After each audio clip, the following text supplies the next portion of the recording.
and I look at Rusty and Echo and Torsten and Scrack and say, I think we need to go back and find Haskar. Do we? Rusty, please. He kind of is very important to me. And Maybe I can't just rely on wait, like, him. 8 hours? Well, I mean, if you guys all got long rests, right? You're all tuckered out from your flying on horses. I'm the only one who didn't get any sleep. And out of game, I only need 4 hours now.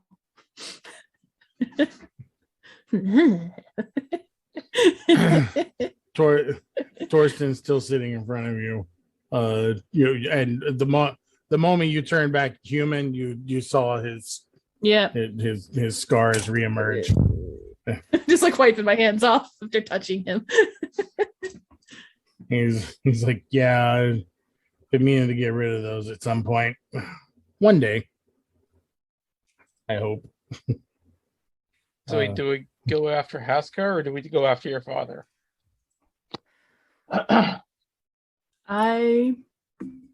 Let's see if this works. And I squeeze and I hold the necklace in my hand from Busby, and I focus and I think about my father, and I want a direction, trying to find like a direction to go.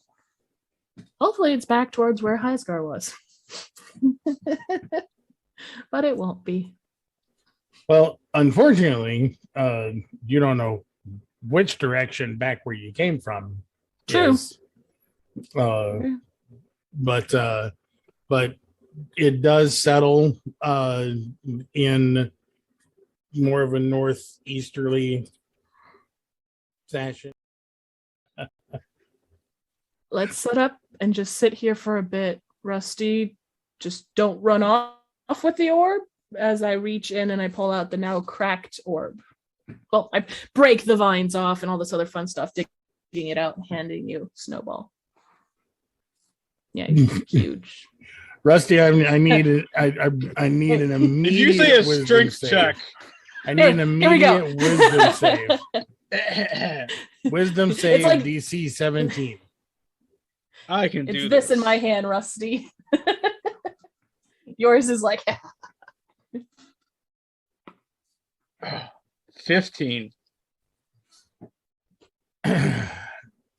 As soon as you grab the orb, you freeze up and you are face to face with a white dragon. Hello, little morsel. Hello, big lizard. Have you come to bargain? If you're offering to surrender, I accept.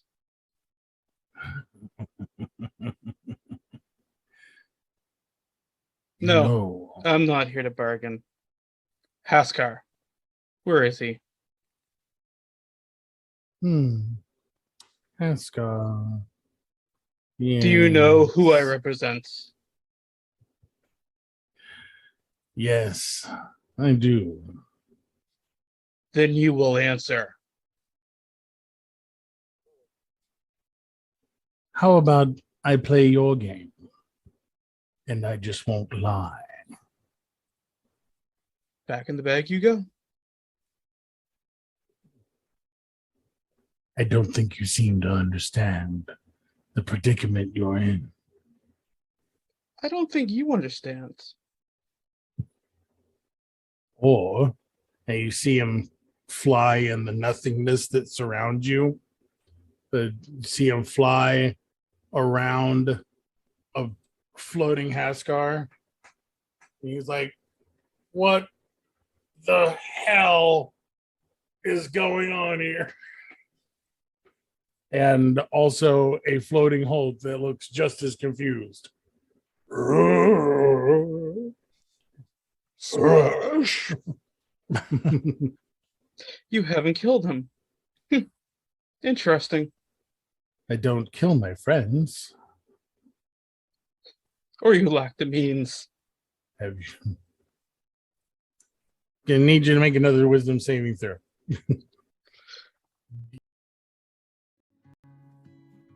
So that's a nat 20 for 24. Nice. So now that you have now that you have control of your astral self, you realized there for a moment, oh shit. I didn't have control of myself there for a moment. He looks at you and goes, much more interesting than you first looked. I know what you are. I know who you are. You will not interest me. When you're done with Haskar, let him go, or not. So eating him is still on the table then. You might want to wash him first. He's a bit of an asshole. I've eaten through worse. And it gets oh so lonely in here. Not my problem. Is he gonna eat him or make him his lover? What kind of lonely is this Snowball?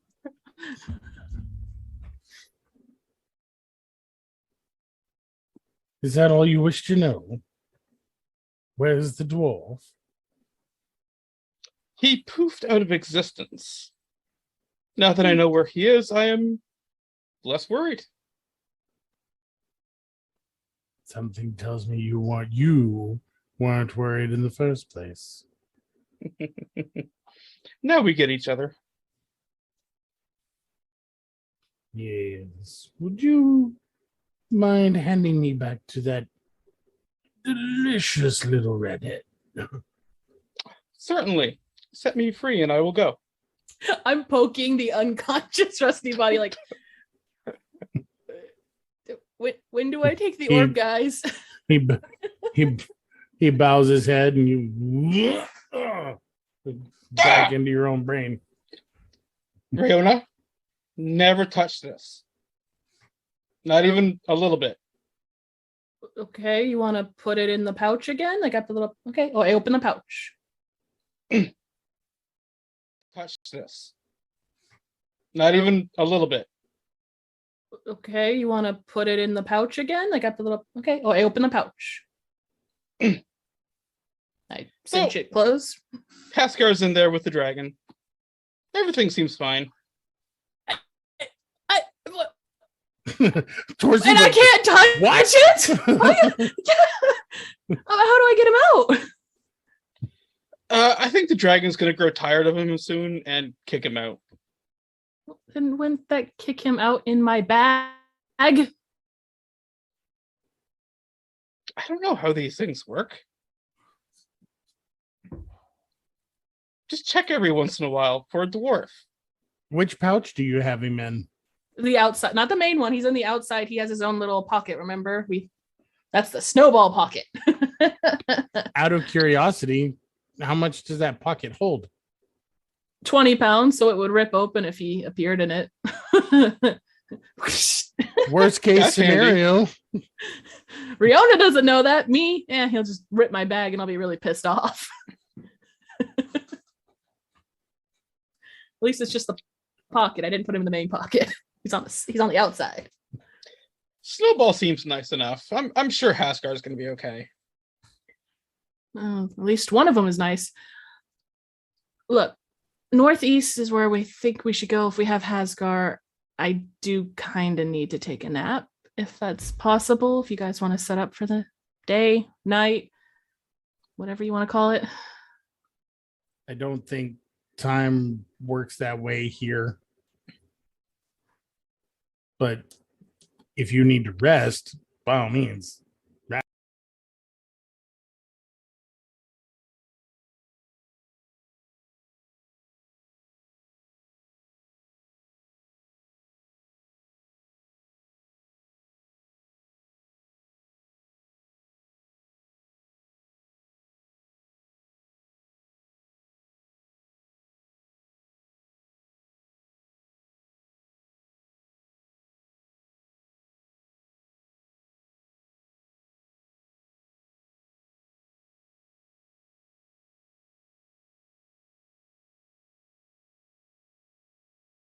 Another day. Let's go. Let's get back to emotional damage. Yes. All right. We are back at it. Riona has decided to go ahead and take a nap for the next couple of hours. That's where we decided to take a break. During Riona's rest, Torsten did go over and have a conversation with the forest master. Any of the PCs present want to be privy of the conversation, or you guys just gonna do your own thing? As I stated earlier, Echo is familiarizing himself with his new toy. You hear him pluck the string, and then he goes.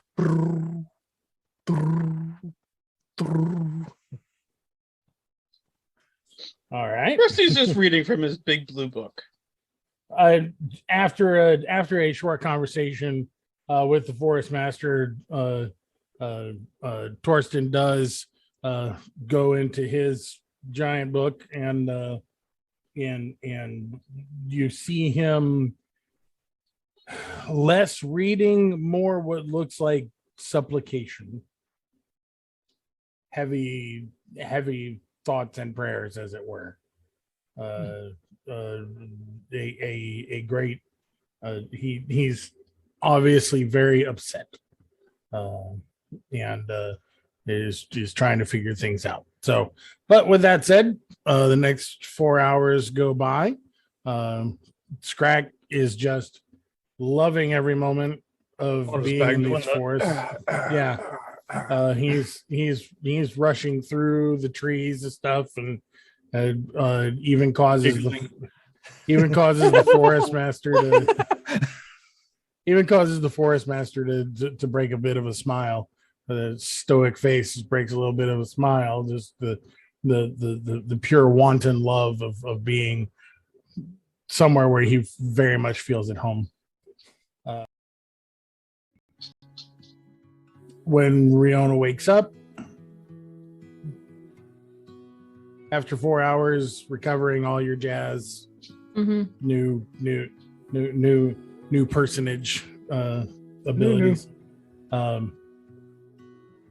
When you wake up, you do find the forest master standing above you, looking down at you, not regally or accusatory, just looking at you like they need to say something. Can I sit up first before you start talking? Of course. You can stand, sit, kneel. Matters not. Because her lips never move. It all happens in your head. Just sit up, rub my eyes a little, like just what? Bam. And now if I had to rest them a little nice, just bam. I must move my forest now.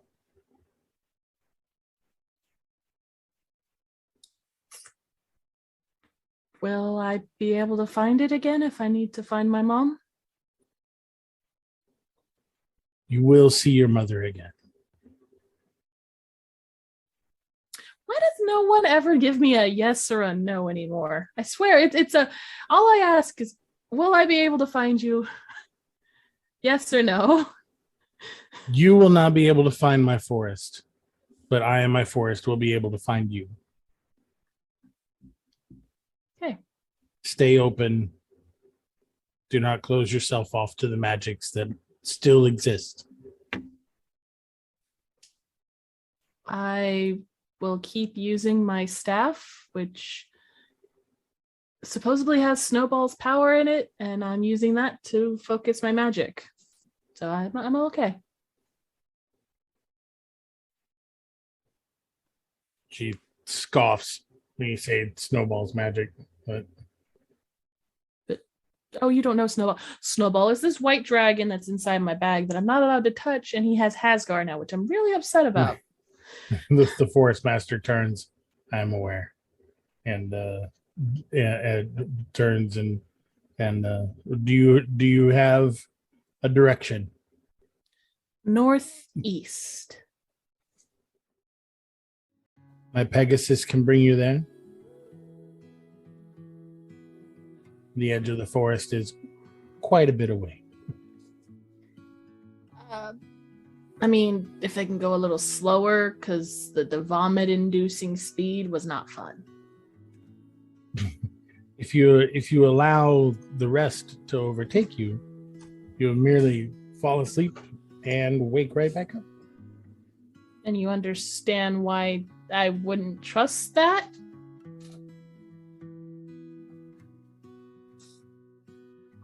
Just saying. I mean, you obviously know what we've been through, or you wouldn't be helping us, so you can understand why I didn't trust you at first. Big, shiny, yes, I'll help you. I'm an angel sent from heaven. Let me help you. It was really hard to trust at first. Sometimes, Riona Hyrath, things are exactly what they seem.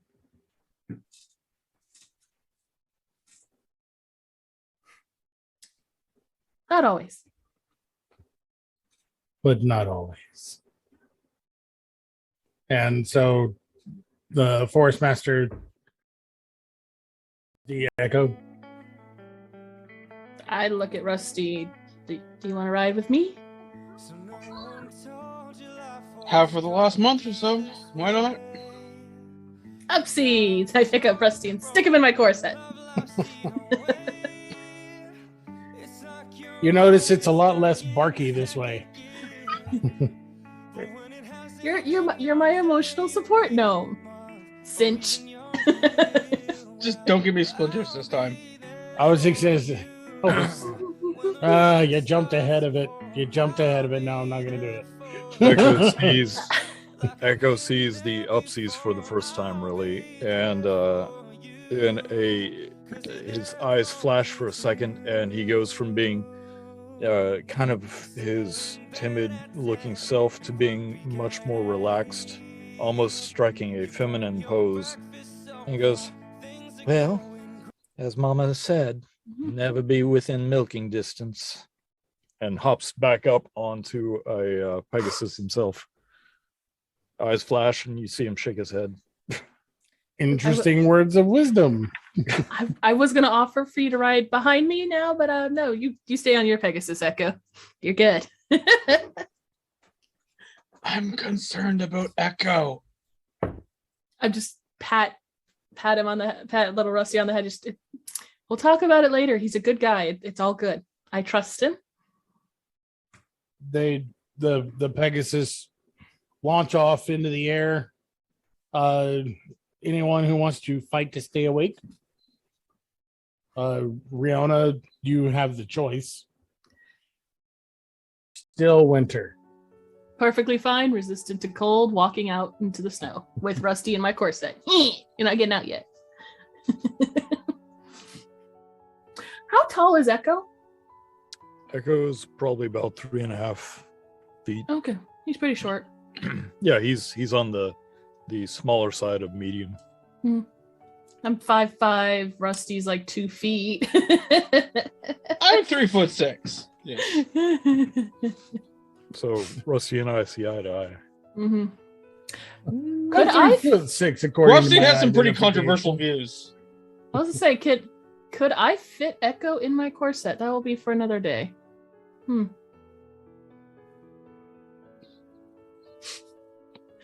So, snow on the ground. Mm-hmm. No Smoke on the water. Yes. Fire No outside. trees. Well, I say snow. It's definitely cold. And if you didn't know any better, say there was about 6 inches of snow on the ground. Rusty, can you give us an actual like measurement with your instrument? You know, if I it only could, goes but a it starts quarter of off the way up. accurate and then it becomes far less accurate as I go. That's true. Which, by the way, I just thought of this. Rusty, are you cold to the touch? Now that you're Nope. with your little ice gift? Okay, good. Because I was told no earlier, so I'm hoping the answer is still no. Okay, I'm just making sure because you're like sitting there. I can only imagine I'd start shivering if you were like a little icicle. No. Except you're resistant to cold. Oh, that is true. We're perfect So is together. Rusty. Cold doesn't bother you anyway. True. I'm following in your footsteps, Rusty, in my own way.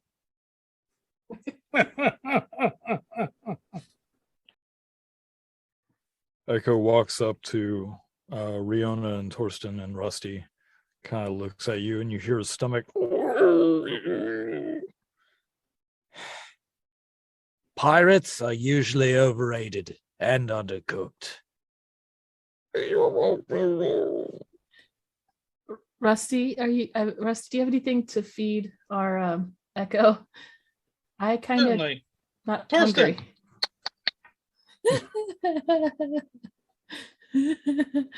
No, Master Torsten provides great food. we are not using a spell for food.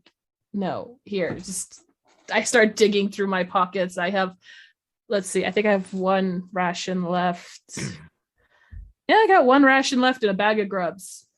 Take your pick. He reaches out a hand and takes the ration. I open the bag of grubs. DM, are they still alive?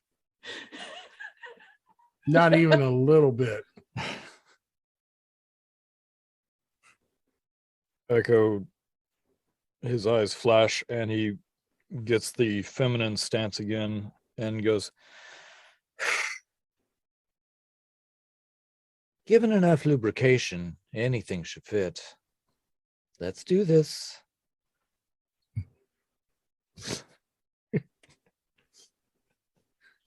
That's right, Echo. Let's go with the positivity. That way, guys.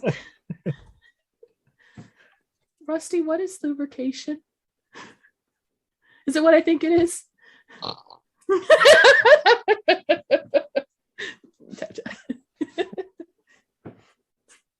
Wow.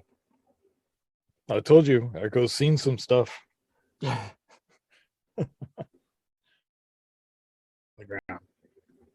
Roughly how far away do we see them? Like 100 feet, 500 feet, 1,000 feet, a About mile. half a mile. We can avoid them. I whisper to everyone, hey, everyone, get closer to me for a minute. And besides you're fine. Like, get closer. And I reach in and I pull up my canteen and I pour my canteen on me for a little bit. And I cast Armor of Agathis. And as I do, snow begins to blow around us. And a blizzard. Let it blow. Hate you, Justin. Hey, And you're the snow one with the begins wind and sky. to fall on us for the next minute. Oh, so we're in a blizzard. And snow's falling us, so just like don't brush it off. Fair enough. Go ahead and give me another perception check. All of us? Everybody that cares about what's going on. Oh, I care. Not much, though. I'm Four- busy. 14. Eight. Just snow. You're doing with a 14. Since you're already aware of them, you know, you see them diving down, swooping around, going back up, diving down, swooping around, almost like vultures.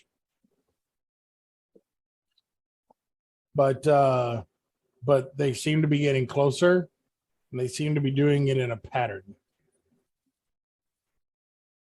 I'm going to ready the crossbow.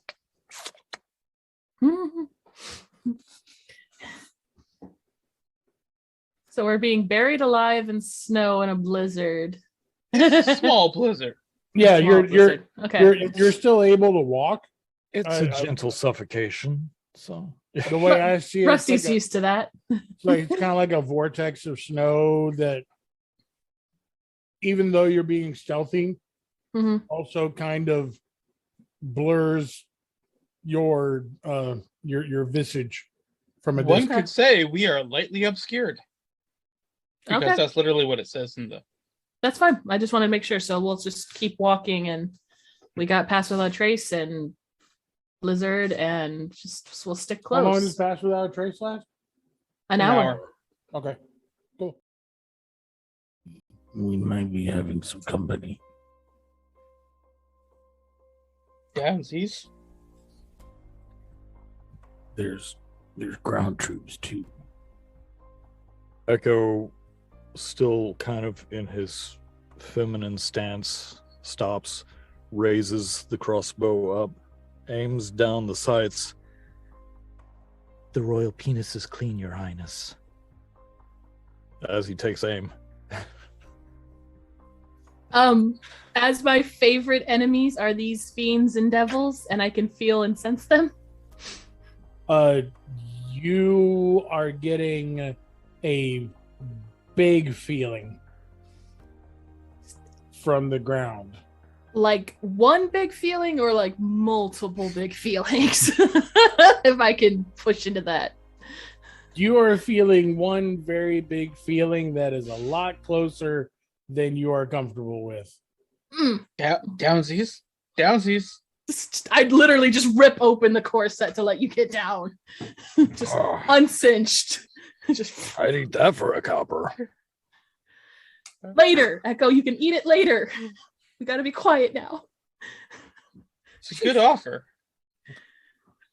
Now that you are all much more heightened and alert,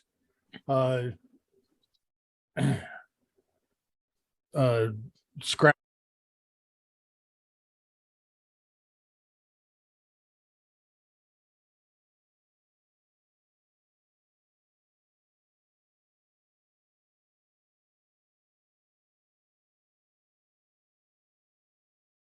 back. You see that.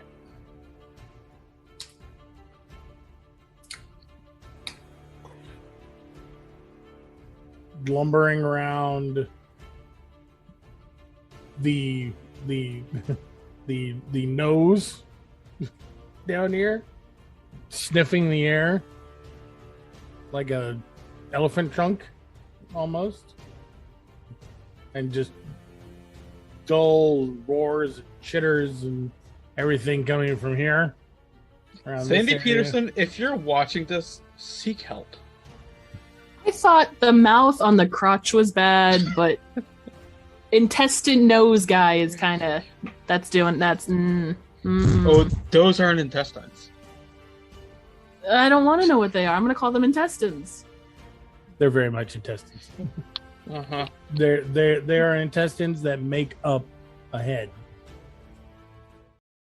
Just imagine him like digging a hole in the snow, puffing up in it. Yep.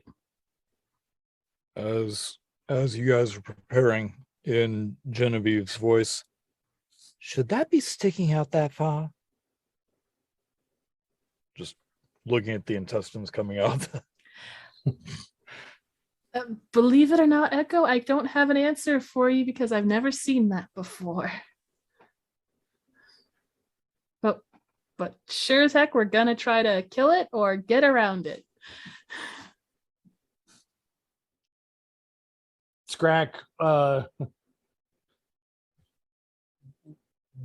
bites down to try to get a better holding of him, and happens to bite just a little too deep into the neck and gets a very rancid flavor in his mouth, and actually goes flailing off and falls backwards off of the Hulk with an unceremonious thump on his rear end. Do I need to get out of the way? I need you to make a dexterity saving throw. Okay. to avoid owlbear. Saving throw. Owlbear butt. Oh, rolled a natural one for an 8. Wish. So, wonder what fall damage on an owlbear is. From about 6 feet. I believe unless it's more than 10 feet, it doesn't count. Okay. So yeah, so you wind up pinned underneath Scrack's butt. And Scrack gets a very unpleasant bolt Beak. suppository. Love you, Harry. You rolled a natural 1. So did I. Echo, it's your turn. Oh no, I'm sorry, Riona. It's your turn.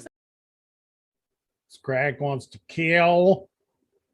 Kill. That didn't do it. That hit. Woo!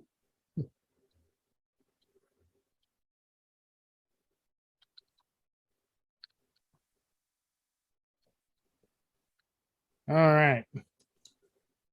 For 6 points of damage. And grappled the big guy. And the big guy falls flat on his face. So Scrack just the big guy didn't have the strength to hold up a raging owlbear. So he's flat on his back now. Like, what do we say? No humping things. Stop it.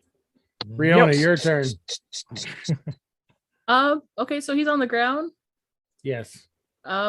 He still has to make a dexterity save, I guess. Maybe I don't know what you want to do with that. Because I have Call Lightning still up. I didn't lose it, so dexterity of 17. Zappy That's gonna zappy. hit So Scrack too. he's gonna Yeah, dexterity a disadvantage. Scrack's fine. Yeah, that's fine. So he got an 11. Be right back. All right. Roll for Scrack. Scrack. While raging has the advantage on dexterity Well, saving actually, throws. that is Yes. that's a DM thing. I'm only aiming for one creature. It is lightning, so it would affect him. I was going to say Scrack is on top of the critter. Yes. So it is well within the 5-foot radius. Okay. So Scrag Yeah. definitely gets advantage to dodge. So he'll only take half damage if he succeeds. And he makes it with a 19. Sorry, Scrack, but you're gonna take half of 15. Big guy takes the full 15. So 7 for him. Oh, it was worth it.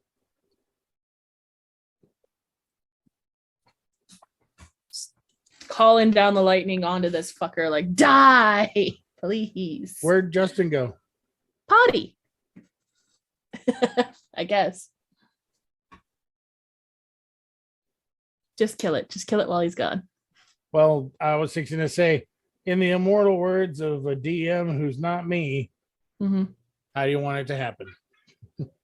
I would like the lightning to hit the dead center of his spine that attaches to his head and just electrocute, like guillotine, his entire head off. Well, where his head should be, that weird head thing.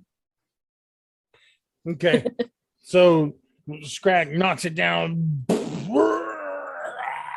Scrag just in the middle of it, and he sniffs the air just as you're calling down the lightning, and he digs his claws into the intestine head, and as he dodges away from the lightning bolt, rips the head out of the thing's stomach, exposing its empty guts. The lightning bolt hits the spine of the creature and just sends electricity all over. Have you ever seen what happens to a cow when it gets hit by lightning? No, but I'll YouTube it later. There are pieces of demon everywhere. Just in Insta burgers. And Definitely gonna need a bath after this. Looking at Rusty. and and it's Echo's turn.